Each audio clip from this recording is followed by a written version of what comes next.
네, 이슈 앤피플 먼저 지금까지 들어온 주요 이슈 정리하는 시간입니다. 오늘도 아름다운 청년 이우영 아나운서와 함께하겠습니다. 안녕하세요. 안녕하십니까, 이우영입니다. 예, 첫 번째 이슈 살펴보겠습니다. 윤석열 대통령이 건설 현장의 갈취와 폭력 등 조직적 불법 행위에 대해서 검찰 그리고 경찰이 협력해서 강력하게 단속하라면서 완전 근절을 지시했다는 소식입니다. 네, 윤 대통령이 어제 용산 대통령실에서 열린 국무회의 직후 한동훈 법무부 원희룡 국토부 장관, 윤희근 경찰청장, 권기섭 노동부 차관 등으로부터 건설 현장 폭력 현황 및 실태를 보고받았습니다. 이후에 건설 폭력을 건폭으로 줄여서 칭한 게 윤 대통령인데요. 건폭이 완전히 근절될 때까지 엄정 단속해서 건설 현장에서의 법치를 확고히 세우라. 단속이 일시적으로 끝나선 안 될 것이다, 이렇게 강조를 했습니다. 네. 이 건폭이라는 표현에 대해서 대통령실 관계자가 오후에 브리핑을 가졌는데 문제의 심각성을 표현하기 위해 사용된 것 같다 설명을 했습니다. 그러면서 건설 현장의 일부 강성 노조원이 조직적으로 불법 행위를 저지르면서 기업과 국민 경제에 주는 피해가 막대하다는 걸 강조한 것으로 보입니다.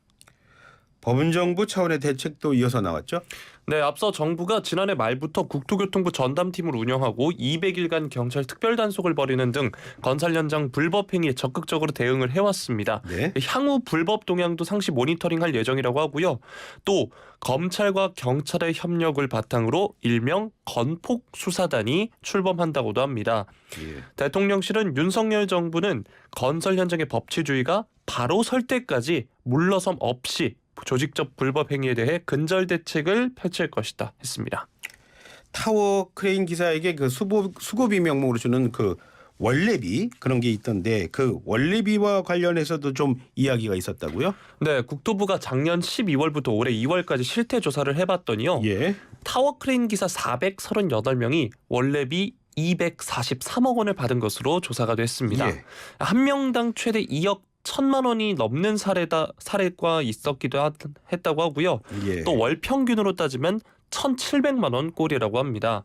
예. 그런데 이제 다음 달부터는 타워 크레인 기사가 월급 외 금품인 원래비를 수수하면 면허 정지 처분을 하기로 했는데요. 예. 또 다른 불법 행위에 대해서도 처벌을 강화하겠다고 밝혔고 신고 활성화를 위해서 신고자에게는 포상금을 제공한다고도 밝혔습니다. 예. 이외에도 경찰이 불법 행위 관련해서 최근 20명을 구속하기도 했고요. 고용노동부도 집중 점검할 방침이라고 합니다. 이은주 그러니까 정의당 대표가요. 건폭이라는 표현에 대해서 거세게 반발을 했습니다. 네, 이은주 원내대표가 오늘 MBC 라디오에 출연을 해서 건폭 표현을 두고 정말 듣도 보도 못한 폭압적이고 반헌법적인 신조어다 이렇게 비난을 했습니다. 예. 그러면서 이번 윤 대통령의 지시사항에 대해서 이건 노조 자주권을 뒤흔드는 것이다 이렇게 말했는데요. 예. 노조 개혁이라는 표현을 쓰는데 그 개혁의 목적이 뭔지 묻고 싶다면서 그냥 노동조합과 싸우려는 것 같다 지적을 하기도 했습니다. 그리고 이제 노조회계는 이미 노조법에 따라 투명하게 운영되고 있다고 말했고요. 이 부분에 대해서 노조와 노동에 대한 대통령의 사고부터 개혁해야 한다 이렇게 비판을 했습니다. 네, 말이 주는 의미가 그렇게 무겁습니다. 두 번째 소식 역시 노동개혁과 관련한 얘기입니다. 앞서 정부가 회계장부 제출 거부하는 노동조합에 대해서는 정부 지원금 중단하고요. 또 과태료 물리겠다 그렇게 그런 말 하지 않았습니까? 그런데 국회 입법조사처와 정부와 입장차가 좀 있다고요? 네, 우원식 더불어민주당 의원이 어제 국회 입법조사처로부터 제출받은 답변 자료를 보면 네. 입법조사처가 노동조합 및 노동관계조정법 제27조의 결산 결과와 운영 상황에 노조법 제14조의 재정에 관한 장부와 서류가 당연히 포함된다고 보기 어렵다 밝혔습니다. 네. 이게 말이 조금 어려운데요. 즉 입법조사처의 판단은 노조가 행정관청의 요구로 결산 결과 또 운영 상황을 보고하더라도 예. 재정에 관한 장부와 서류를 반드시 제출해야 하는 것은 아니다 이런 취지입니다. 예. 회계장부 제출을 반드시 하는 건 아니다라는 게 국회 입법조사처의 말인 것 같은데 물론 어떤 분명한 근거를 들었겠죠 입법조사처가요? 네, 먼저 과거 대법원 판례를 그 근거로 들었는데요. 판례.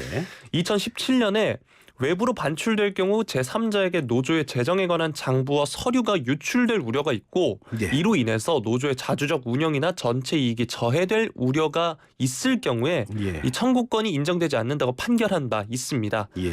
또 지난 2021년 4월에 우리가 비준한 국제노동기구 협약 제87조를 보면 예. 국내법, 노조법과 동등한 효력이 있다면서 근거로 제시하기도 했습니다. 네. 법은 우리를 위해서 있는 건데요. 보면 참 범이 참 어렵습니다. 네. 고용노동부도 그 증빙 자료 제출하라고 요구하지 않았습니까? 맞습니다. 그 334곳 노조의 회계장부 비치 여부와 관련한 자율점검 결과서 또 증빙 자료를 제출하도록 요구를 했는데요. 예. 그런데 여기 안에 이제 재정 관련 장부와 서류도 포함이 되면서 이번 논란이 불거진 겁니다. 예. 고용노동부가 지난해 해산된 7개 단체를 제외하고 327개 유효 점검 대상 가운데 지난 15일까지 회신한 단체가 120개 그쳤다고 밝힌 바 있는데 예. 이 노동부 장관이 이야기를 했죠. 이번에 그 제출을 하지 않은 노조에 대해서 엄정 대응할 계획이다. 예. 14일간의 시정 기간을 부여하고 미이행 시 과태료를 부과하겠다. 이렇게 밝히기도 했습니다. 이렇게 말이 다른 정도인데요. 노동계가 가만히 있을 것 같지는 않습니다. 네, 일단 양대 노총 모두 반발하고 있습니다. 예. 정부의 월권 행위다 이런 주장을 하고 있는데요. 예. 한국노총을 보면 정부가 노조 내부 운영 법 위반 등 문제가 확인되지 않았는데도 노조가 보관하거나 비치한 자료에 그 제출을 요구하는 것은 현행 노조법상 노동부의 권한을 넘어선 거다 이렇게 이야기를 했고요. 예. 민주노총도 마찬가지의 주장을 했는데 명백한 권한 남용이다. 이 폐기된 법률로 현행법을 해석하는 노동부의 월권을 법률 투쟁으로 저지할 것이다 이렇게 밝히기도 했습니다. 노동부가 잘못하고 있다고 지금 양대노총이 얘기를 하고 있는데 여기 대해서 정부는 뭐라고 하고 있습니까? 네, 대통령실 핵심 관계자가 어제 오후 기자들과 만났는데요. 예. 관련해서 이제 입법조사처랑 정부의 정책이랑 약간 좀 입장차가 다른 것에 대해서 대통령실 입장은 어떤지 예. 물어봤습니다. 그랬더니 이제 노동부 장관이 어제 잘 설명한 것 같다라고 하면서 예. 기존의 노동부에서도 그 부분에 대해서 설명을 잘 했던 것 같고 예. 노조 지도부가 제대로 회계를 투명하게 하는 건가에 대한 의구심이 그동안 많이 있었는데 네. 그런 차원에서 종합적으로 또 법적으로 시행령이라든지를 보면서 처리해 나가겠다 이렇게 밝혔습니다. 네. 세 번째 소식은 윤석열 대통령의 부인 김건희 여사 얘기를 가져오셨어요. 김 여사가 국립중앙박물관을 비공개로 찾아서 외교장관 의궤 특별전을 관람했다고요? 네, 김 여사가 어제 국립중앙박물관에서 진행 중인 외교장각 의궤 그 고귀함의 의미 특별전을 찾았습니다. 지난 3일 한국 수호의 날 기념식 참석 이후에는 윤 대통령과 동행하지 않은 18일 만에 단독 일정입니다. 단독 일정이었네요. 네. 자, 김 여사의 행보도 그렇지만요. 전시 보고 나서 뭐라고 무슨 말을 했는지 궁금합니다. 네, 김 여사는 우리의 보물임에도 보물이 될 수 없는 외교장각 의궤지만 이렇게 장기 임대 형태라도 가져와서 연구가 되고 전시돼서 다행이다 이렇게 이야기를 했습니다. 네. 그러면서 이번 전시를 통해서 선조들의 마음을 알 수 있는 뜻깊은 전시였다 덧붙이기도 했습니다. 반환받지 못한 우리 문화재와 관련한 얘기도 했다고요? 네, 앞서서 전해드린 대로 이번 외교장각 역시 예. 우리가 반환을 받은 게 아니라 예. 임대 형태로 가지고 온 겁니다. 예. 아직 반환되지 못한 국외 소재 문화재가 23만 건에 달한다고 하는데요. 김 여사는 우리 문화재가 온전히 고국으로 돌아올 수 있도록 모두가 관심을 두고 노력해야 할 것이다 말했습니다. 역시 뭐 이우영 아나운서는 아나운서네요. 그 외교장각 의궤가 참 발음이 어려운데 네. 참 잘하십니다. 외교장각 의궤 어떤 건지 좀 잠시 소개해 주시죠. 네, 외교장각 의궤란 혼례 및 제사 등 조선 왕실의 중요 의식과 행사전 과정을 기록한 대표적인 기록문화 유산입니다. 예. 예전에 역사 시간에도 많이 배우셨을 텐데요. 병인양요. 그러니까 이제 프랑스 군대가 침략했을 때 네. 강화도에 상륙해서 방화로 외교장각이 소실이 된 바 있습니다. 이때 책들도 많이 이제 소실이 됐고 예. 의궤를 비롯해서 340여 도서가 약탈당했는데요. 예. 사실 이게 이제 프랑스 국립도서관의 베르세유 분관 폐지 창고에 버려져 있어서 방치도 있었다고 합니다. 1세기 예. 넘게. 그런데 이제 1979년에 박병선 씨가 이제 국립도서관에 근무하고 있었는데 예. 외교장각 의궤의 행적을 밝혀내서 한국에 알린 바 있고요. 예. 이번 전시는 2011년 장기 임대 형식으로 와서 145년 만에 돌아왔습니다. 예. 학교 다닐 때 뭐 배우셨죠? 뭐 이러면 저는 특히 역사에 관련해서는 얘기를 잘 안 합니다. 네. 청취자분들 말씀드릴게요. 예, 아니 네. 사실 전공을 했는데 전혀 아닙니다. 네. 보세요. 자, 마지막 소식은요. 조금 황당하기도 한 얘기를 준비해 오셨어요. 제가 보니까요.